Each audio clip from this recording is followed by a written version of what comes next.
guys, welcome to IMS Kitchen. இன்னைக்கு என்ன மாதிரி செய்ய போறோம் நம்ம? டியூட் மக்குனி பார்க்க போறோம். டியூட் மக்குனி. ஓகே. வாங்க வீடியோக்குள்ள போலாமா? போலாமே.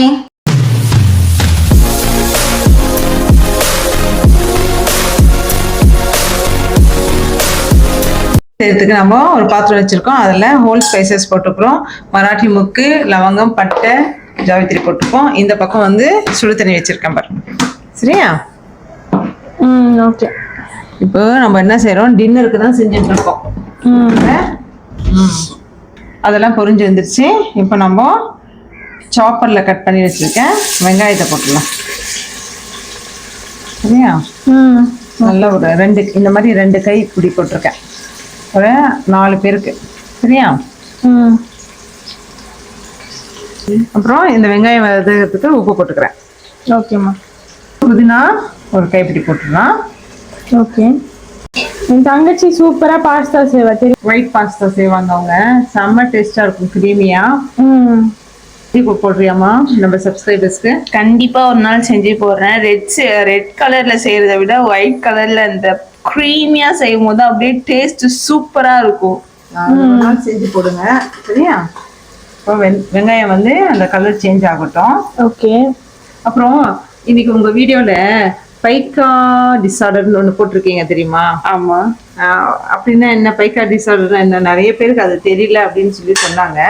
அதை பத்தி கொஞ்சம் சொல்றியா? ஒன்றும் கிடையாது. சின்ன பசங்க வந்து பேப்பர் சாப்பிட்றது, அப்புறம் மண்ணு சாப்பிட்றது, சாக் பீஸ் சாப்பிட்றது, இதெல்லாம் சாப்பிடுவாங்க பாத்தீங்களா?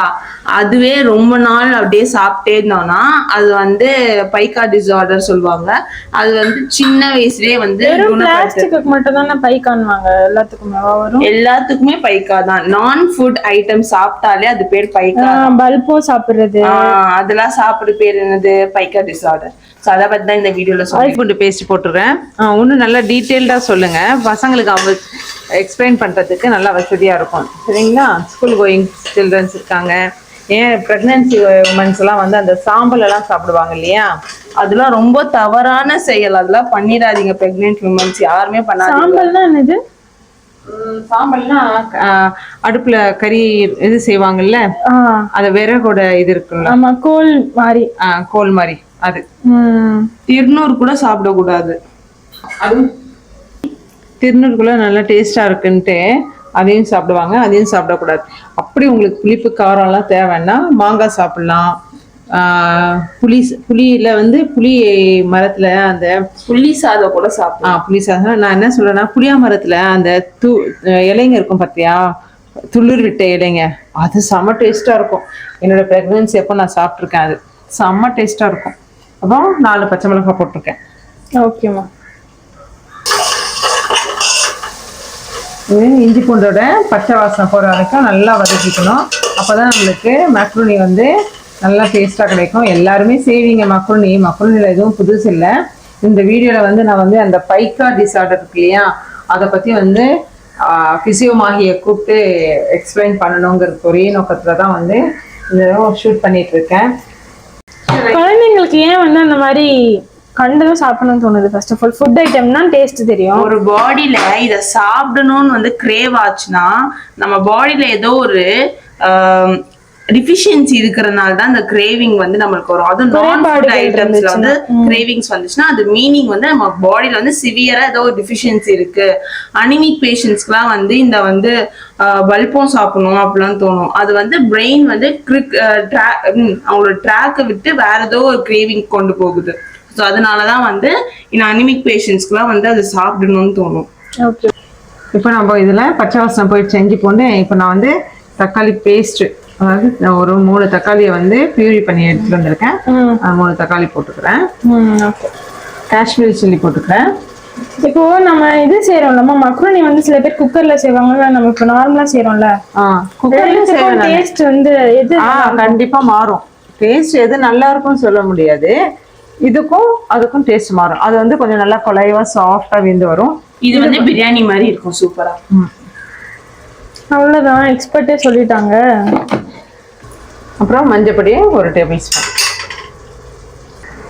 இந்த வெங்காயம் நல்லா குக் ஆகணும்னா ஒரு சின்ன டிப்ஸ் நடுவில் சொல்லிட்டு நான் போறேன். அது பேர் என்னன்னா உப்பு வந்து கல் உப்பு போட்டோம்னா சூப்பரா அது சீக்கிரமா குக் ஆயிரும். இது அம்மா எல்லா வீடியோல சொல்லுவாங்க தெரியுமா? அப்படியா? நான் எனக்கும் தெரியும். சரி உங்களுக்கு திரும்பி சொல்லுவோம் அப்படின்னா. தேங்க்யூ. அதுக்கப்புறம் வெறும் மிளகா பொடி 1 டேபிள் ஸ்பூன் போட்டுக்கிறேன். இது வந்து அரைச்சனால அந்த வாசனையே சூப்பரா இருக்கும். இந்த மிளகா பொடி இந்த மிளகா பொடி தான் நான் யூஸ் பண்ணுவேன் எல்லா சமையலையும். ஆமா, எங்க அம்மாக்கு தெரியாம எடுத்து செய்யறப்பெல்லாம் இந்த மாதிரி தான் எடுத்து செய்யறா. நீ என்னென்ன சமையல் செய்வீங்க வந்து நான் இல்லாத? நான் வந்து பொட்டேட்டோ செய்வேன், அப்புறம் வந்து பிரிஞ்சி செஞ்சிருக்கேன். எப்படி நீ செஞ்ச? இவங்களுக்கு வந்து தெரியாது, நான் இப்ப வீடியோல சொல்லிட்டேன் கைஸ். எப்படி செஞ்ச? ஆனா நல்லா வரல, நான் மட்டும் தான் சாப்பிட்டேன் அந்த பிரிஞ்சி. அப்புறம் பன்னீர் செஞ்சிருக்கேன், சிக்கன் செஞ்சிருக்கேன். சின்ன வயசுலயே நான் வந்து பொட்டேட்டோ ஃப்ரை செஞ்சு சாப்பிடுவேன். அதுவும் சின்ன வயசுல நீ பிரான் செஞ்சிருக்க தெரியுமா? அதுக்கு செம்மடி அடிச்சாங்க.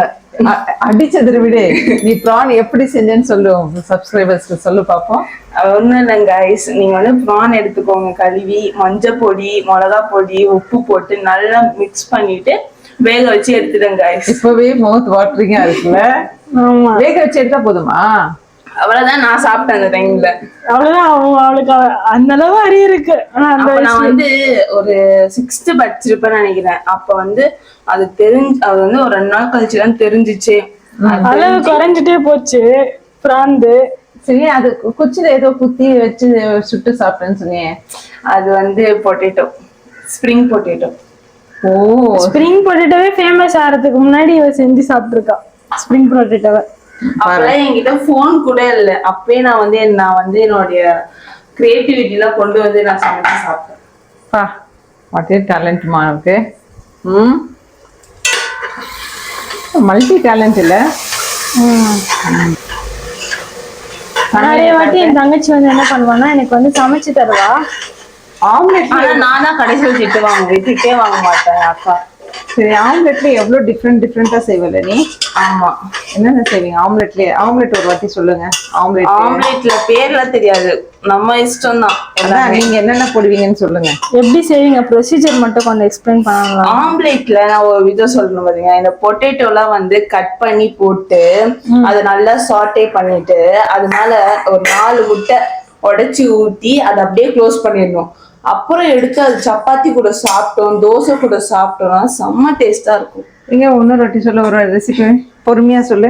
ஃபர்ஸ்ட் ஒரு குட்டி குட்டியா பொட்டேட்டோ குட்டி குட்டியா வந்து ஸ்கொயரா கட் பண்ணிட்டு அது நல்லா சாட்டே பண்ணிடணும். இதுல பேன்ல ஒரு 2 ஸ்பூன் ஆயில் போட்டு நல்லா சாட்டே பண்ணிட்டு, எதுவும் போடக்கூடாது எதுவுமே. அதை வந்து வெறும் சில்லி ஃபிளெக்ஸ் ஆரிகா மட்டும் போட்டு சாட்டே பண்ணிடணும். பண்ணிட்டு ஒரு 4 முட்டை உடைச்சு அது மேல போட்டுடணும். போட்டுட்டு அதை க்ளோஸ் பண்ணிடணும். க்ளோஸ் பண்ணி வச்சு ஒரு 15 மினிட்ஸ் கழிச்சு அதை ஓபன் பண்ணா நல்லா குக் ஆயிருக்கும். ஓ, இது பொட்டேட்டோ வேகணும்னு அவசியம் இல்லையா? அது வெந்துரும். அது அந்த ஸ்ட்ரீம்லயே வந்து வெந்துரும்.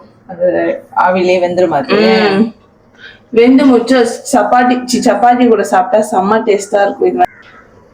இந்த டிஷ் யார் எனக்கு சொல்லி கொடுத்தாங்கன்னா, அந்த பொட்டேட்டோ டிஷ் வந்து பொட்டேட்டோ எக் டிஷ் அது வந்து குட்டிமா, அவங்க வந்து என்னோட பெஸ்ட் ஃப்ரெண்ட், அவங்க எனக்கு சொல்லி கொடுத்தாங்க. அது வேற யாரும் இல்ல கைஸ், எங்க அம்மா தான் அது. என் அம்மா வந்து நான் வந்து அம்மாவே சொல்ல மாட்டேன், அவங்க என்னோட பெஸ்ட் ஃப்ரெண்ட் அவங்க. Okay, thank you so much. உப்பு செக் பண்ணிக்கலாம். இப்போ நம்ம உப்பு செக் பண்ணிக்கலாம். எப்படியும் நம்ம இப்ப பாஸ்தா இதுல சேர்த்தோம்னா அதுல உப்பு கம்மியாகும்லமா? ஆமா, அதுக்கு தான் கொஞ்சம் வந்து உப்பு தூக்கலா இருக்கிற மாதிரி நம்ம போடணும். இப்ப சரியா இருக்கு. இது கொஞ்சம் அந்த எண்ணெய்லாம் பிரிஞ்சு வரட்டும், அதுக்கப்புறம் உப்பு போடலாம். நம்ம இன்னைக்கு இந்த ஸ்ப்ரிங் பாஸ்தா தான் செய்ய போறோம். சரியா? ஓகேம்மா, போட்டலாமா?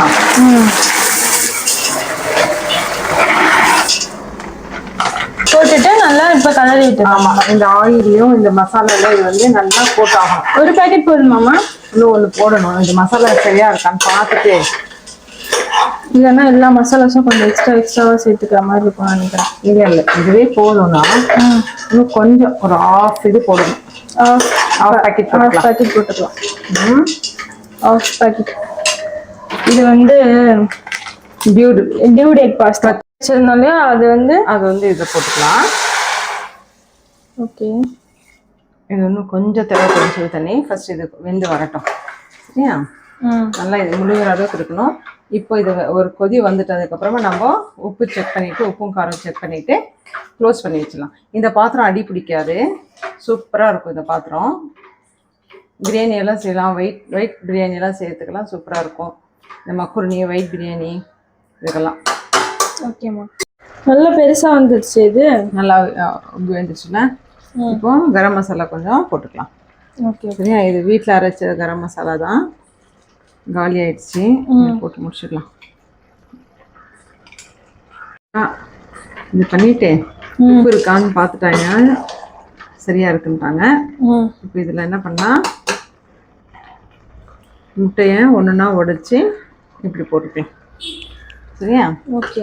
நான் அப்படியே உடைச்சி போட்டேன்னா அந்த கொஞ்சமாக ஒரு சின்ன பிசிறு வந்து அதில் விழுந்துடுது, பதட்டமாக ஆகிடும் இல்லை? அது அப்படியா சொல்லுவாங்க அதுக்கு? அப்படி சொன்னாங்கன்னா ஓகே. அப்புறம் இங்கே ஒன்று. சரியா? 4 பேருக்கு 4 முட்டை. ஆமாம். எல்லாம் ஏன் லாஸ்ட்டில் அப்படி போயிட்டாங்க? இப்படி வாங்க, சென்டருக்கு வாங்க, நடு சென்டருக்கு வாங்க. அந்த படம் பார்த்துட்டே நீ, நடு சென்டர்? இன்னும் வரலன்னு நினைக்கிறேன். அப்படியா? ஓ பாரு, அப்படியே இருங்க. ஒடிஞ்சிட்டா, இவர் ஒடிஞ்சிட்டாரு. இப்போ இதனால கொஞ்சமாக நம்ம உப்பு போட்டுக்கலாம். முட்டைக்கு ஒண்டி லைட்டாக தூக்கலாம். அப்புறம் இந்த முட்டைக்கு தேவையான பெப்பர். சரியா? போட்டு இன்னும் கொஞ்சம் கூட போட்டுக்கலாம். பெப்பர் செம்மையாக இருக்கும். எல்லாத்தையும் வந்து உடைச்சிட்டோம் நம்ம. ஏன்னா முழு முட்டையை அப்படி எல்லோவா கொடுத்தா தனியாக எடுத்து அப்பாவுக்கும் எனக்கும் கொடுத்துருவீங்க நீங்கள். அதுக்கு ஆமாம், எனக்கு வந்து முட்டையோட எல்லோ பிடிக்காது, ஒயிட் மட்டும் தான் சாப்பிடுவேன்னா அதனால. அப்போ அது மாதிரி நம்ம என்ன பண்ணால் ஃபைனலாக என்ன பண்ணுறாங்க, கொத்தமல்லி போட்டு கார்னிஷ் பண்ணிக்க போகிறோம். கொத்தமல்லி போட்டுட்டு போட்டுட்டு தம்க்கு கொஞ்ச நேரம் மூடி விட்டுடலாமா? ஓகேம்மா, கொஞ்ச நேரம் மூடிடலாம், ஒரு 3 மினிட்ஸ். வாவ், சூப்பராக இருக்குமா? செம்மையாக ரெடி ஆகிடுச்சு. அங்கே சூப்பராக ரெடி ஆகிடுச்சு நம்மளுடைய Dude macaroni, egg macaroni. Okay, அங்கே சாப்பிட்லாம். இந்த வீடியோ பிடிச்சிருந்தா மறக்காம லைக் பண்ணுங்க, ஷேர் பண்ணுங்க, சப்ஸ்கிரைப் பண்ணுங்க. தேங்க்ஸ் ஃபார் வாட்சிங். பாய்.